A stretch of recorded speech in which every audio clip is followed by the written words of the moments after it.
The jewellery शोच्या या विशेष कार्यक्रमामध्ये मी नैना तुम्हा सगळ्यांचं मनापासून स्वागत करते। आता सौंदर्य खुलवायचं म्हटलं तर दागिना तर हवाच, आणि स्त्रियांसाठी दागिना म्हणजे जीव की प्राण।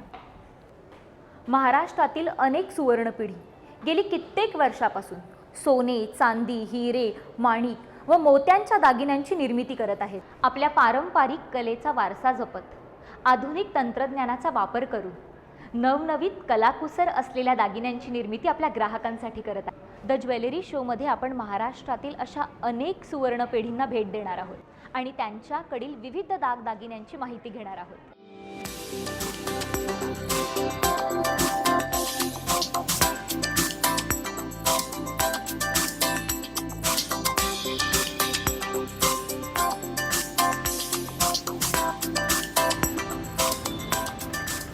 द ज्वेलरी शोच्या या भागात आपण आलो आहोत। गेली अनेक वर्षे नाविन्यपूर्ण, पारंपरिक तसेच मॉडर्न दागिन्यांनी संपूर्ण महाराष्ट्राला भुरळ पाडणाऱ्या पुण्याच्या पूना गाडगीळ आणि सन्स यांच्या भेटीला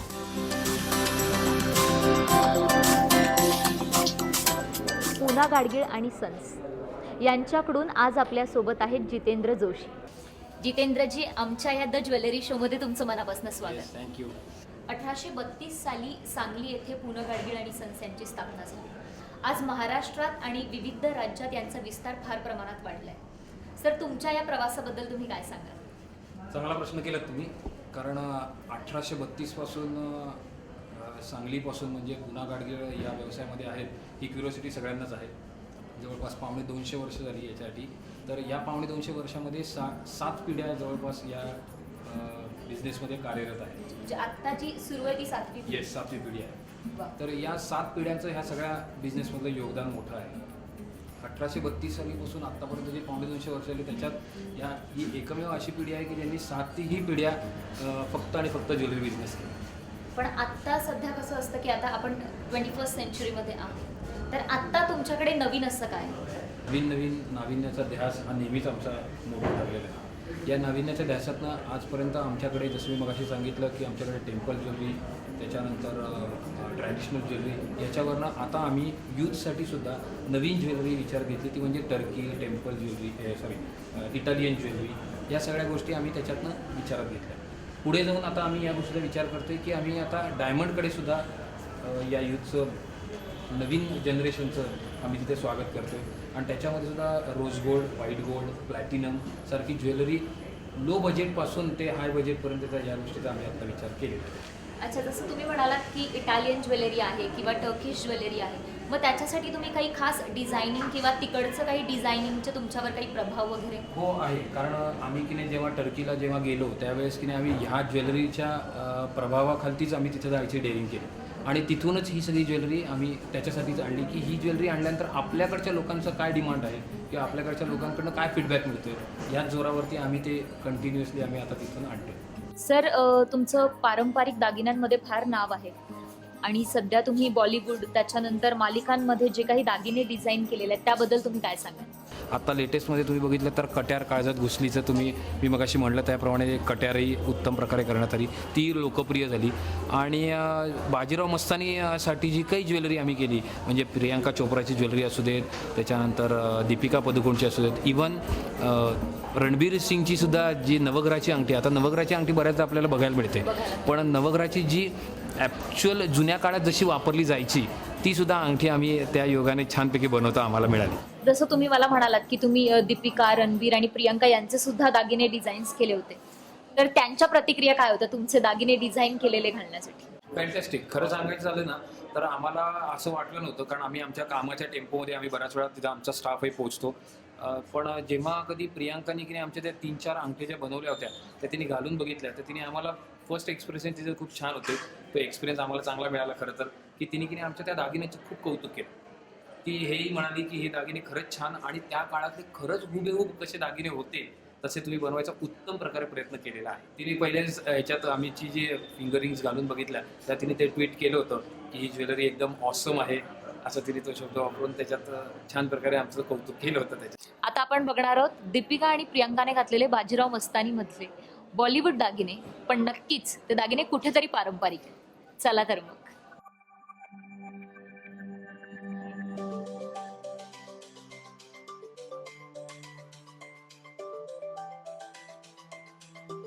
आपण बरेचसे सिरियल्स आणि आता मराठी सिनेमा पण आपण केलेले आहेत. आता लेटेस्टमध्ये जो बाजीराव मस्तानी जो झाला त्याच्यामध्ये आम्हाला खूप चांगला रिस्पॉन्स मिळाला. जसा हा दीपिका पदुकोणने नेकलेस घातलेला जरा एक मिनिट. म्हणजे हा दीपिका पदुकोणने त्यावेळेस मस्तानीच्या रोलमध्ये तिने हा नेकलेस घातला होता.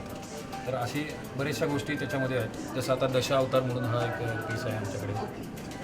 दशावतार म्हणजे दशावतार बेसिक कोल्हापूर एक्झॅक्टली थोडंसं बेळगाव साऊथ इंडियन टच आहे त्याला. ओके. आणि दशावतार त्याच्यामधला हा जो मधला डाळिंबी खडा आहे दशावतारामधला, हे कुंदन आहे की नाही, हे साधे स्टोन्स वापरले जातात. ओके. साधे स्टोन्स वापरले जातात. हे सगळे दशावतार म्हणण्याचं कारण विष्णूचे 10 अवतार ह्या सगळ्या छापील कामावरती दिसत आहेत. अच्छा. हे सगळे त्याच्यावरती दिसतात म्हणून त्याला दशावतार असं आम्ही म्हणतो. मग हे लाखेमध्ये बनवलं जातं की प्युअर? नाही, हे प्युअरमध्येच बनवलं जातं. हे सॉलिड गोल्डमध्येच बनलं जातं. मग याला आपण जे सोनं वापरतो ते 24 कॅरेटचं असतं की 22?